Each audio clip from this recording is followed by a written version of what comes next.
सो hey guys, अभी हमारा problem भी है फार्मर जॉन्स कार्ड गेम।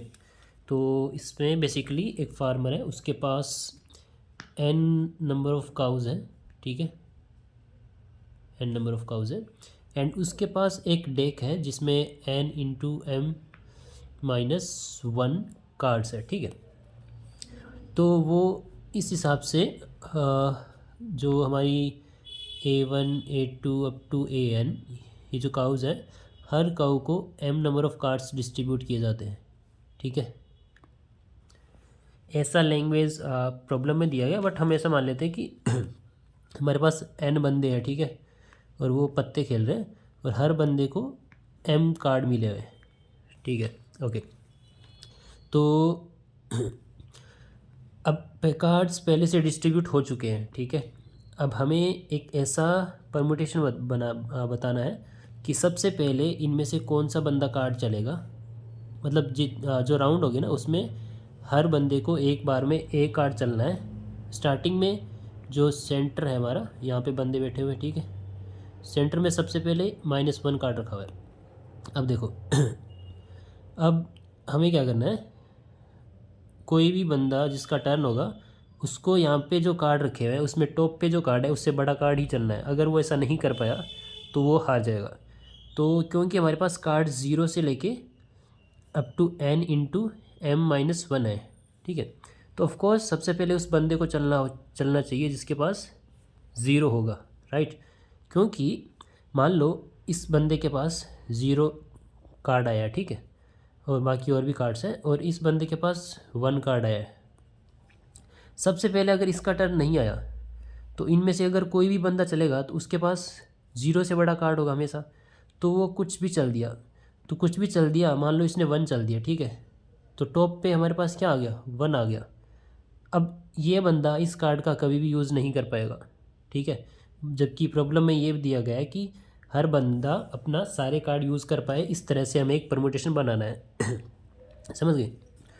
तो अगर इस तरह से है तो मतलब कार्ड्स किस ऑर्डर में चलने चाहिए हमेशा, कि सबसे पहले 0 चले, फिर 1 चले, फिर 2, फिर 3, फिर 4, फिर 5, इस तरह से कार्ड हमारे यहाँ पे टॉप पे आने चाहिए, राइट।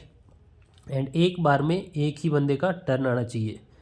तो इस तरह से हमें ये समझ में आता है, एक सेकंड में आगे टर्न कर लेता हूँ कुछ, कि सबसे पहला बंदा, ठीक है, अगर हमारे पास सपोज़ n की वैल्यू 5 है। ठीक है, तो जिस बंदे के पास 0 है सबसे पहले वो चलेगा। ये किसने चला, पर्सन 1 ले लेते। ठीक है, या फिर प्लेयर 1, उसने चला 0। अब आएगी प्लेयर 2 की बारी। अब ये ज़रूरी नहीं है कि प्लेयर 1 यहाँ बैठा है तो उसके बगल में प्लेयर 2 बैठा होगा, वो कहीं भी बैठे हो सकते हैं। ठीक है, हमें उस तरह से ऑर्डर बताना है।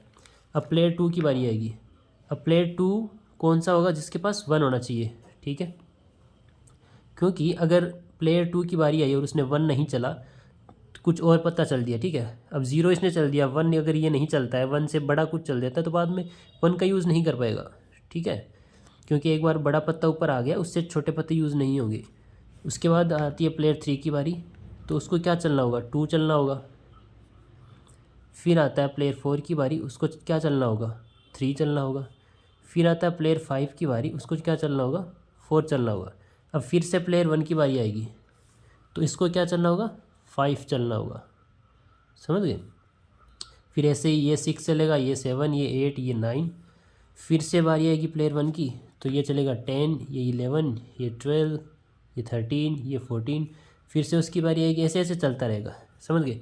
तो एक चीज़ देखो, अगर इस तरह से चलते हैं तभी पॉसिबल है कि हर बंदा अपने सारे M कार्ड्स का यूज़ कर पाए। ठीक है, अगर यहाँ पे हम M की वैल्यू 3 ले देते हैं तो बस इतने ही कार्ड होंगे हमारे पास। ठीक है, इसके पास भी ये 3 कार्ड होने चाहिए, प्लेयर 1 के पास, प्लेयर 2 के पास ये 3 कार्ड होने चाहिए, इसके पास ये 3 होने चाहिए, इसके पास ये 3, इसके पास ये 3, तभी पॉसिबल है, अदरवाइज़ पॉसिबल नहीं है। ठीक है, तो आई थिंक आपको ये क्लियर हो गया होगा कि कार्ड्स किस तरह से होने चाहिए प्लेयर्स के पास। ठीक है, अब हमें ये बताना है, एक परम्यूटेशन प्रिंट करना है हमें। तो बेसिकली तो जैसे कि एग्जांपल दिया गया है कि n की वैल्यू 4 है और m की वैल्यू 1 है। एंड उसमें कार्ड दिए हुए हैं 1, 2, 0 एंड 3, ठीक है। और इसका आउटपुट आएगा 3, मतलब सबसे पहले चलना होगा थर्ड प्लेयर को, ठीक है। तो यहाँ पे आएगा, फिर किसको चलना चाहिए, फर्स्ट प्लेयर को। तो यहाँ पे फर्स्ट आएगा, फिर किसको चलना है, सेकंड प्लेयर को, सेकंड, फिर किसको चलना चाहिए, फोर्थ प्लेयर को। तो ये हमारा परमुटेशन आ गया इस तरह से, ठीक है। आई थिंक ये तो आपको क्लियर हो गया होगा कि किस तरह से चीज़ें आ रही है। तो ये तो अगर एक एक एलिमेंट था इसलिए हमने ये डिसाइड कर लिया। अब हमें ये भी हो सकता है कि ज़रूरी नहीं है कि हर बार डेक खाली हो ही जाए। तो अगर ऐसी कोई पॉसिबिलिटी है जिसमें ये रूल फॉलो नहीं होता, तो उस केस में हम -1 प्रिंट कर देंगे, ठीक है। Okay good. तो अब देखो, हर प्लेयर के पास हमें ये पॉसिबिलिटी चेक करनी है सबसे पहले कि -1 होगा कि नहीं होगा।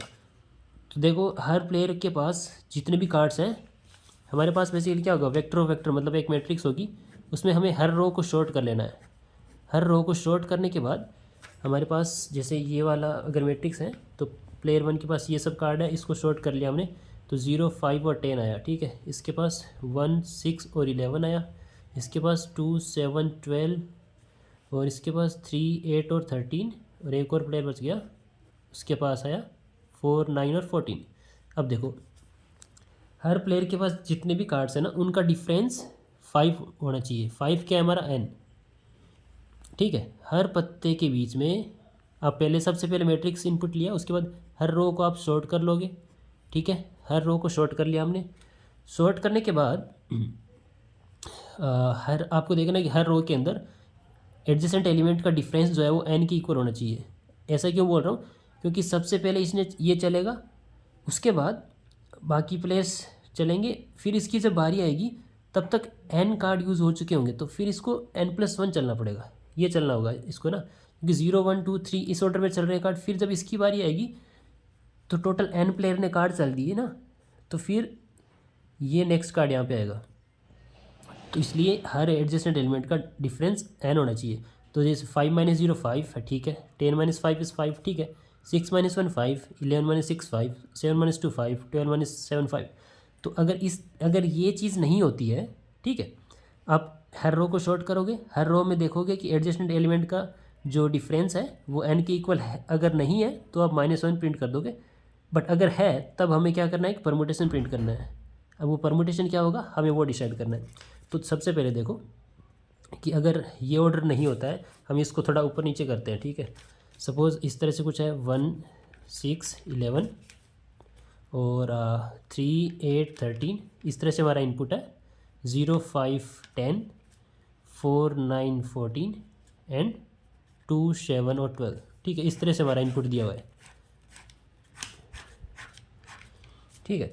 तो हमें परमुटेशन डिसाइड करने के लिए बस, जब हमने हमारे मैट्रिक्स को सॉर्ट कर लिया और वो भी चेक कर लिया कि -1 नहीं आ रहा, ठीक है, -1 आएगा तब वहाँ से प्रिंट करके हम निकल लेंगे, बट अगर -1 नहीं आ रहा तो हमें ऑफ कोर्स परमुटेशन चाहिए। तो अब हम फर्स्ट रो से डिसाइड कर सकते हैं कि परमुटेशन का ऑर्डर क्या होगा, समझ गए। तो हमें एक वेक्टर ऑफ पेयर बनाना है, vector of pair int comma int, ठीक है। उसको हम आंसर नाम दे देते हैं। उसके अंदर हमें क्या करना है, यहाँ से इंडेक्स और जो हमारा एलिमेंट है उसको इंसर्ट कर लेना है। तो हमारा जो ये बनेगा, उसके अंदर ये बनेगा 1, 0, ठीक है। ये हो गया एलिमेंट और ये हो गया उसका इंडेक्स। फिर 3, 1, फिर 0, 2, फिर 4, 3 एंड देन 2, 4। उसके बाद हमें फर्स्ट एलिमेंट के हिसाब से इस वेक्टर को सॉर्ट कर लेना है, ठीक है। इसको जब हम सॉर्ट करेंगे तो ये 0 वाला सबसे पहले आ जाएगा, ठीक है। तो सॉर्ट करने के बाद ये क्या बनेगा, जस्ट अ सेकेंड, यहाँ पे लिखता हूँ। तो इसको जब हम सॉर्ट करते हैं तो ये 0 वाला सबसे आगे आ जाएगा, 0, 2, ठीक है। फिर आएगा 1 वाला, 1, 0, फिर आएगा 2 वाला, 2, 4, उसके बाद 3, 1, उसके बाद 4, 3, ठीक है। ये आ गया क्योंकि हमें ज़ीरो वाले प्लेयर को जिसके पास ज़ीरो है उसको सबसे पहले चलना है, ठीक है। तो उसका इंडेक्स कितना है 2। अब ज़ीरो बेस्ड इंडेक्सिंग नहीं बतानी हमें, हमें 1 बेस्ड इंडेक्सिंग बतानी है। तो हम इसके क्या प्रिंट कर देंगे परमुटेशन का, सबसे पहले में क्या आएगा, इसका जो सेकंड पार्ट है वो +1, ठीक है। फिर चलना है जिसके पास 1 है, तो इसका इंडेक्स क्या था, 0 था, तो 0 + 1 1 हो गया। फिर क्या है 2 वाले को चलना है, उसका इंडेक्स 4 था मतलब 5। इसका फिर 3 वाले की बारी आएगी तो मतलब 2, फिर 4 वाले की बारी आएगी तो मतलब 3 + 1 4। तो ये हमारा हो गया परमुटेशन, समझ गए। सबसे पहले हमने क्या किया, हर रो को शॉर्ट किया, उसमें से फिर ये डिसाइड कर लिया कि एडजेसेंट एलिमेंट का जो डिफरेंस है वो n के इक्वल होना चाहिए। अगर नहीं है तब -1 प्रिंट कर देंगे। अदरवाइज परमुटेशन डिसाइड करने के लिए हमने जो हमारी मैट्रिक्स थी उसमें हर फर्स्ट एलिमेंट को और उसके इंडेक्स को पेयर में सेलेक्ट किया, फिर उसको सॉर्ट कर लिया। इसको सॉर्ट करने के बाद हमारे पास इस तरह से आ गया, और उसमें सेकंड एलिमेंट जो है हमारा इंडेक्स को रिप्रेजेंट कर रहा है। तो क्योंकि ये ज़ीरो बेस्ड इंडेक्सिंग है तो हम +1 करके हमारा परमुटेशन के अंदर डाल दिया। ये ऑर्डर आना चाहिए, मतलब सबसे पहले थर्ड प्लेयर को चलना होगा। यहाँ पे देखो, अगर ये P1 P2 P3 P4 और P5 होता है तो थर्ड प्लेयर के पास 0 है, तो सबसे पहले ये चलेगा, ठीक है। हमारा परमुटेशन क्या बना, 3 1 5 2 और 4 बना था, ठीक है। तो सबसे पहले थर्ड प्लेयर को चलना होगा, उसके बाद किसको चलना होगा, फर्स्ट प्लेयर को चलना होगा क्योंकि इसके पास 1 है, ठीक है। फिर किसको चलना होगा, फिफ्थ प्लेयर को क्योंकि इसके पास 2 है। फिर किसको चलना होगा, सेकंड प्लेयर को, इसके पास 3 है। फिर किसको चलना होगा, फोर्थ प्लेयर को, इसके पास 4 है, ठीक है, समझ गए। अब ऐसे ही दोबारा फिर से थर्ड प्लेयर की बारी आएगी जो कि 5 चलेगा। फिर से फर्स्ट प्लेयर की आएगी 6 चलेगा। फिर से फिफ्थ प्लेयर की आएगी 7 चलेगा। फिर से सेकंड प्लेयर, ये इस तरह से चलेंगे, ठीक है, समझ गए। तो आई थिंक कोड तो आप कर लोगे, हमें कुछ नहीं करना। सबसे पहले n और m इनपुट लिया, फिर मैट्रिक्स इनपुट ली ऑफ n × m की, उसमें से हर रो को सॉर्ट कर लो। सॉर्ट करके ये डिसाइड कर लिया कि एडजेसेंट का डिफरेंस आ रहा है सही n के इक्वल आ रहा है कि नहीं आ रहा, नहीं तो -1। अदरवाइज़ ये पेयर बनाओ, पेयर ऑफ वेक्टर, उसको सॉर्ट करो और उसके सेकेंड इंडेक्स +1 को प्रिंट कर दो, बस और कुछ नहीं। That's all. Thank you so much for watching the video and do subscribe the channel for support.